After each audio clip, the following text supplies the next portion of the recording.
আসসালামু আলাইকুম রহমতুল্লাহি অবরকাতুহ। সম্মানিত দর্শক, ডক্টর মোহাম্মদ ইউনূস ক্ষমতায় আসার পর প্রকৃতি বারবার তার জন্য বিরূপ হয়ে পড়ছেন। তিনি যেখানে হাত দিচ্ছেন ওখান থেকে বরকত উঠে যাচ্ছে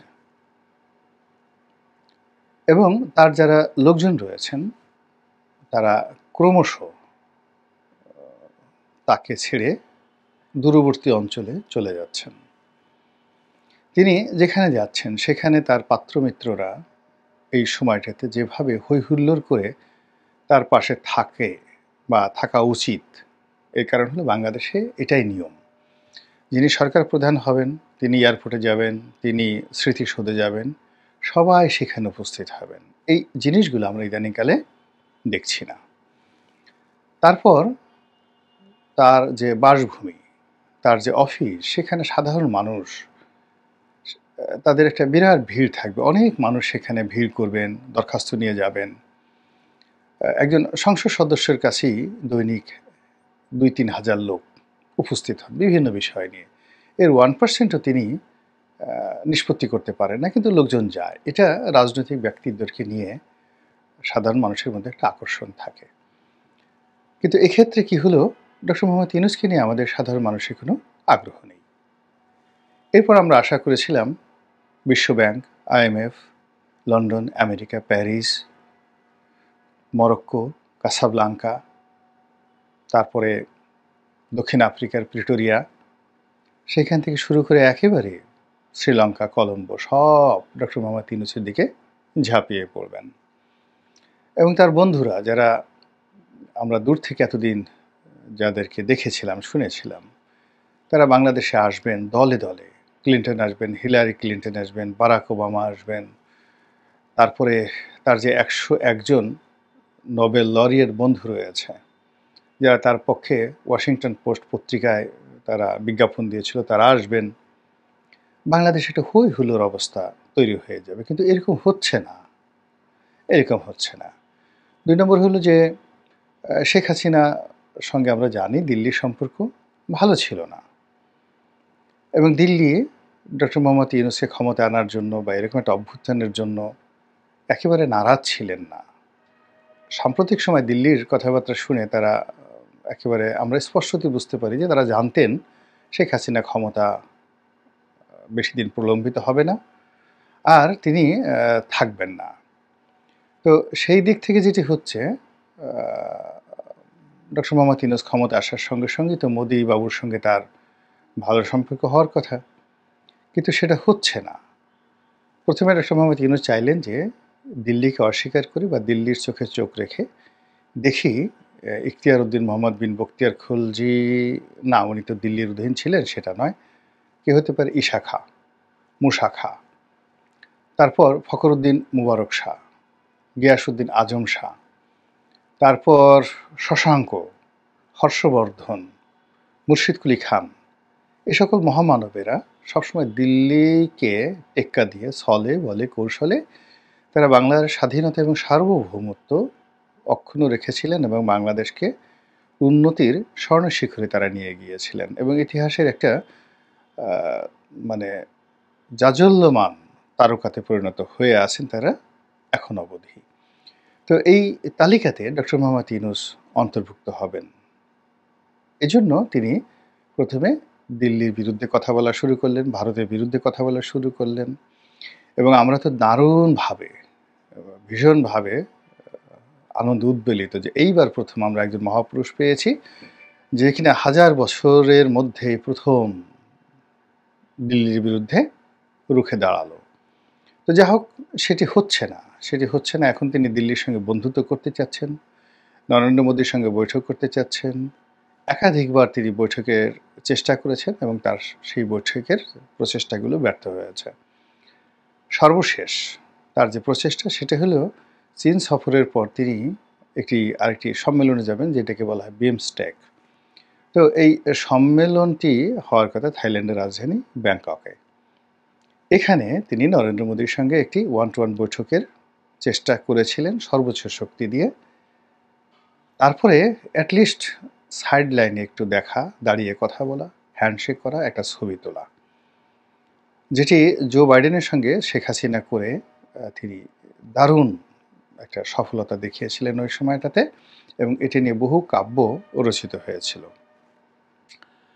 তো এরকম সাইডলাইনে একটা বৈঠক করার তার প্রচেষ্টা ছিল, এবং চীন সফরে যাওয়ার আগে আমরা প্রায় শতভাগ নিশ্চিত ছিলাম যে বাংলাদেশে যেভাবে ইউনূসের পক্ষের লোকজন প্রচার চালাচ্ছেন, প্রোপাগান্ডা চালাচ্ছেন, তাতে করে ব্যাংককে তার যে বৈঠকটি এটি শতভাগ নিশ্চিত, এবং এখন বলতে গেলে লেজ গুটিয়ে দিল্লি ডক্টর মোহাম্মদ ইউনূসের সঙ্গে বন্ধুত্ব করার জন্য পাগল পাড়া হয়ে পড়েছেন। এই কারণ হলো বাংলাদেশের ব্যবসায়ীদের ছাড়া ভারতে চলছে না, বাংলাদেশে তারা পেঁয়াজ রপ্তানি করতে পারছে না, আলু রপ্তানি করতে পারছে না, তুলা রপ্তানি করতে পারছে না। এরপর বাংলাদেশের রুগী ভারতে যাচ্ছে না, হাসপাতালগুলো বন্ধ। দিল্লি থেকে শুরু করে কেরালা, তারপর সে মুম্বাই থেকে শুরু করে কলকাতা, কলকাতা থেকে শুরু করে শান্তিনিকেতন, সব জায়গায় হাহাকার। বাঙালি নেই তো সেখানে খাওয়া দাওয়া বন্ধ হয়ে গেছে টাকা পয়সার অভাবে। এরকম প্রচার আমরা প্রায় দেখি। নিউ মার্কেট ফাঁকা, দার্জিলিং ফাঁকা, সেখানে কোনো পর্যটক নেই, আগরতলা ফাঁকা, শিলং ফাঁকা। তো এই অবস্থাতে মিস্টার নরেন্দ্র মোদী সঙ্গত কারণেই ডক্টর মোহাম্মদ ইউনূসের সঙ্গে আতাত করবেন এবং তার সঙ্গে আনুগত্য দেখাবেন। আমরা যারা সাধারণ চিন্তার মানুষ, ইউনূসদের ডক্টর মোহাম্মদ ইউনূসের যারা শুভার্থী, তাদের নানা রকম প্রচার এবং প্রোপাগান্ডায় আমরা রীতিমতো আবেগে আপ্লুত যে না, হোক, অসুবিধা নেই। শেখ হাসিনাকে তারা ইতিমধ্যে খরচের খাতায় ফেলে দিয়েছে। এখন শেখ হাসিনাকে তারা হয়তো তৃতীয় দেশে পাঠিয়ে দেবে, অথবা এমন আছে তারা বিষ-টিষ প্রয়োগ করে ইঞ্জেকশন দিয়ে শেখ হাসিনাকে মেরেও ফেলতে পারে, আবার তারা বাংলাদেশের কাছে হস্তান্তর করতে পারে। এই জন্য আওয়ামী লীগের চিন্তায় আওয়ামী লীগের লোকজনের ঘুম হারাম হয়ে গিয়েছিল, এবং যারা কলকাতা, দিল্লিতে বিভিন্ন জায়গাতে পালিয়ে আছেন আওয়ামী লীগের শত শত নেতাকর্মী, তাদের অনেকের রীতিমতো ডায়রিয়া হয়ে গিয়েছিল যে কি হবে যদি আপাই বেঁচে না থাকে, আর ডক্টর মোহাম্মদ ইউনূসের সঙ্গে যদি নরেন্দ্র মোদীর বন্ধুত্ব হয়ে যায় তাহলে আমাদের কি হবে। আমাদেরকে যদি প্রত্যাবর্তন করা হয় তাহলে তো বেনাপোল সীমান্ত দিয়ে যদি হাতকড়া পরিয়ে আনা হয়, সীমান্তের মধ্যেই তো লাথিগুঁতো শুরু হয়ে যাবে, এবং এত লাথিগুঁতো সেটা সীমান্ত থেকে আসবে, তারপরে সেখান থেকে আবার থানায় আনবে, থানায় আনার পর সেখান থেকে আবার চালান দিবে, কোর্টে যাবে, কোর্টে আর এক দফা লাথিগুঁতো, সেখান থেকে আবার কত কিছু। এখন তো জেল হাজতের মধ্যেও মুস্তাকের জামানাতে যা হতো, জেল হাজতের মধ্যে এরকম নাকি হচ্ছে। একটা ভিডিও ফুটেজে দেখলাম হাসানুল হক ইনু সাহেবকে খুব মারধর করা হচ্ছে, বেদম প্রহার করা হচ্ছে। বেচারার সুন্দর করে পাজামায় পাঞ্জাবি পরে তিনি গেস্ট রুমে বসে কথাবার্তা বলছেন। এরকম একটা দৃশ্য, এটা কবে কোন জায়গার আমরা কিছুই জানি না, বাট এটা ছড়িয়ে পড়েছে। তো সেই দিক থেকে আওয়ামী লীগের যারা লোকজন রয়েছেন তারা এই দৃশ্যগুলো দেখেন এবং চিন্তা করেন যে আমাদের কিসে কি হতে পারে। বিশেষ করে যাদের বয়স হয়ে গেছে এবং যারা অনেক টাকা পয়সা উপার্জন করেছেন এবং যারা একসময় অনেক যাকে বলা হয় প্রভাবশালী ছিলেন, তারা চিন্তায় তাদের ঘুম হারাম হয়ে গেছে।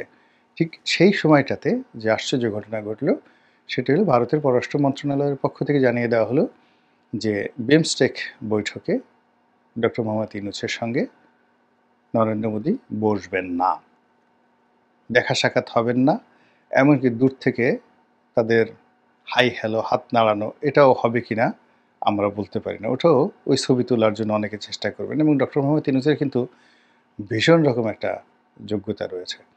তিনি কাউকে পেলেই তিনি হ্যান্ডশেক করেন। প্রথমে ডান হাত দিয়ে অন্যের ডান হাত চেপে ধরেন, তারপরে আবার নিজের বাম হাতটি দিয়ে ওই তার ডান হাত, দুই হাত দিয়ে হাতটিকে এমনভাবে চেপে ধরেন, তারপর তিনি এমন সুন্দর করে হাসতে থাকেন যে তিনি ছেড়ে না দেওয়া পর্যন্ত, এবং তিনি যতক্ষণ চাইবেন ততক্ষণ পর্যন্ত ছবি ক্লিক ক্লিক করে ওঠা না পর্যন্ত, অন্তত পক্ষে 100টা ক্লিক না হওয়া পর্যন্ত তিনি দুটো হাতের একটা হাতও ছাড়েন না।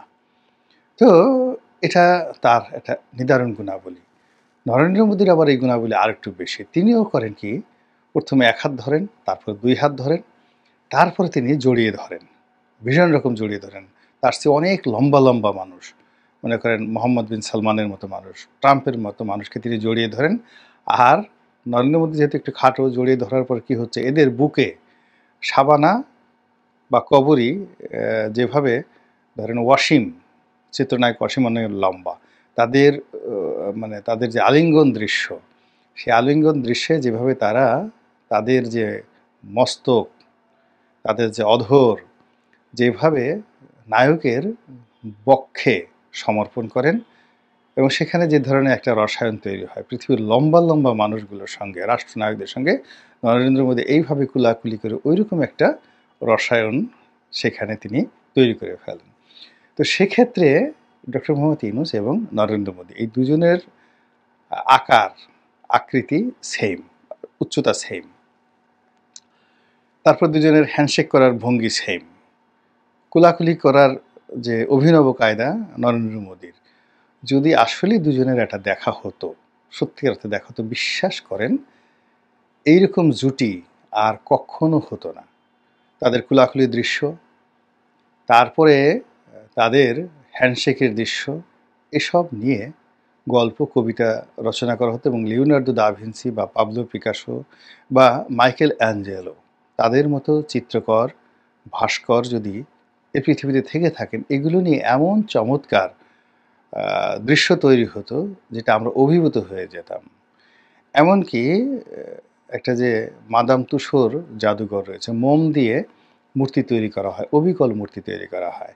তো ডক্টর মোহাম্মদ ইউনূসের মূর্তি, ওখানে শাহরুখ খানের মূর্তি আছে, সালমান খানের মূর্তি আছে, ঐশ্বরিয়া রায়ের মূর্তি আছে, কিন্তু মাদাম তুসোর সেই জায়গাতে ডক্টর মোহাম্মদ ইউনূসের মূর্তি নাই বোধহয় এখনো পর্যন্ত।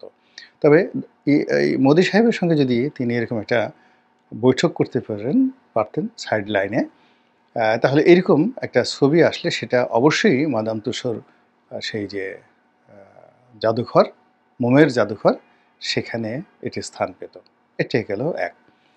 আমরা বুঝতে পারি না যে এত বড় একজন বিশ্ব মানব আমাদের কপালে এসেছে, আল্লাহ জুটিয়ে দিয়েছেন, যিনি সারাটা জীবন ৮৬ বছর ধরে সারা পৃথিবী ভ্রমণ করে তার যত অর্জন সব কিছু এখন বাংলাদেশে বিসর্জন দেওয়ার জন্য, বাংলাদেশে সেগুলোকে বাস্তবায়ন করার জন্য, অনুদান দেওয়ার জন্য, হৃদয়ের অর্ঘ্য দেওয়ার জন্য তিনি এই বয়সে কঠোর পরিশ্রম করছেন। সেই মানুষটিকে বাদ দিয়ে নরেন্দ্র মোদী কেন এখনও শেখ হাসিনার পেছনে ঘুরছেন? শেখ হাসিনার প্রতি তিনি কেন এত মহব্বত দেখাচ্ছেন? কেন শেখ হাসিনার জন্য তিনি এত রেজিস্ট হয়ে পড়েছেন?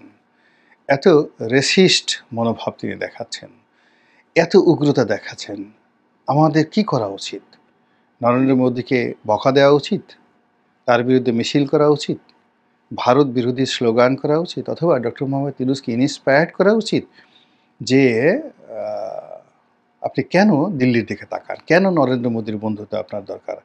আপনি তো নরেন্দ্র মোদীর চেয়ে সব দিক থেকে, লেখাপড়া, আপনি তো, আপনার বাবা কখনো চা বিক্রি করেননি, আপনি নিজেও কখনো চা বিক্রি করেননি, আপনি তার মতো ইয়োগা করেন না, তাকে বলা হয় ইয়োগা গুরু। তো আপনি কেন বারবার, আপনি একজন নোবেল নোবেল পুরস্কার পেয়েছেন শান্তিতে, নরেন্দ্র মোদীকে নোবেল পুরস্কার পেয়েছেন? তিনি তো পাননি এখনো, এবং কোনোদিন পাবেন না। তো কাজেই মরে গেলেও পাবেন না, তিনি আরও ১০ বার জন্মগ্রহণ করলেও পাবেন না। তো সেক্ষেত্রে আপনি কেন হীনমন্যতায় ভুগে আপনি তার সঙ্গে কেন সম্পর্ক স্থাপন করতে চান? বরং নোবেল পুরস্কার পাওয়ার পর এই যে ইন্দোনেশিয়ার যে অঞ্চলটি ইউরোপিয়ানরা একটি কলোনি বানালো নতুন, পূর্ব তিমুর, সেখানকার যিনি প্রেসিডেন্ট তিনি আসলেন, গুসমাও, আপনার বন্ধু, আপনার তো এতে খুশি হওয়া উচিত না? মালয়েশিয়ার প্রধানমন্ত্রী আনোয়ার ইব্রাহিম তিনি এলেন বাংলাদেশে আপনার সঙ্গে দেখা করার জন্য। এটা কি একটা বিশাল পাওনা নয়? এটি তো আপনার বন্ধু জাতিসংঘের মহাসচিব এলেন, বাংলাদেশে পাঞ্জাবি পরলেন, আপনার সাথে কক্সবাজারে গেলেন, আপনি এতেই খুশি থাকেন। নরেন্দ্র মোদীকে দরকার নেই। এ লোক একদম ভীষণ রকম গরু পূজারী, গরুর মূত্র নিয়ে গবেষণা করে, এবং গরুর মূত্র সংক্রান্ত পিএইচডি ডিগ্রি করার জন্য সেখানে ইউনিভার্সিটি পর্যন্ত সে খুলে ফেলেছে। তারপরে গরুকে সে মা ডাকে, আরও অনেক কিছু, এর অনেক দোষ, ভীষণ রকম দোষ। এরকম দোষী লোকের বন্ধুত্ব আপনার দরকার নেই। ওই মোদিকে নিয়ে হাসিনাই থাকুক, শেখ হাসিনা থাকুক, আপনি বারাক ওবামাকে নিয়ে থাকেন, বিল ক্লিন্টনকে নিয়ে থাকেন, আপনি জো বাইডেনকে নিয়ে থাকেন, তার স্ত্রী জিল্লি বাইডেনকে নিয়ে থাকেন, এরা তো অনেক সুন্দর মানুষ। এদের সঙ্গে আপনার ভালো যায়। আপনি ইম্মানুয়েল ম্যাক্রোকে নিয়ে থাকেন। ব্রিটেনের যে এখন রাজা রয়েছেন মিস্টার চার্লস দ্য সেকেন্ড, তাকে নিয়ে থাকেন। আমরা কোথায় লন্ডন আমেরিকা হব তা আনে রেখে আপনি শুধু বারবার ঘুরে ঘুরে আমাদেরকে সে আগরতলা নিয়ে যাচ্ছেন। দরকার নেই, এ সমস্ত জিনিস বাদ দেন। এইভাবে আমরা তাকে ইন্সপায়ার্ড করতে পারি কি না, ইউনূস সাহেবের পক্ষে যে সকল ইউটিউবার রয়েছেন তারা আমার চেয়ে আরও ভালো জানেন। আল্লাহ আমাদের সবাইকে হেদায়েত দান করুন এবং হেফাজত করুন। আসসালামু আলাইকুম ওয়া রাহমাতুল্লাহি ওয়া বারাকাতুহু।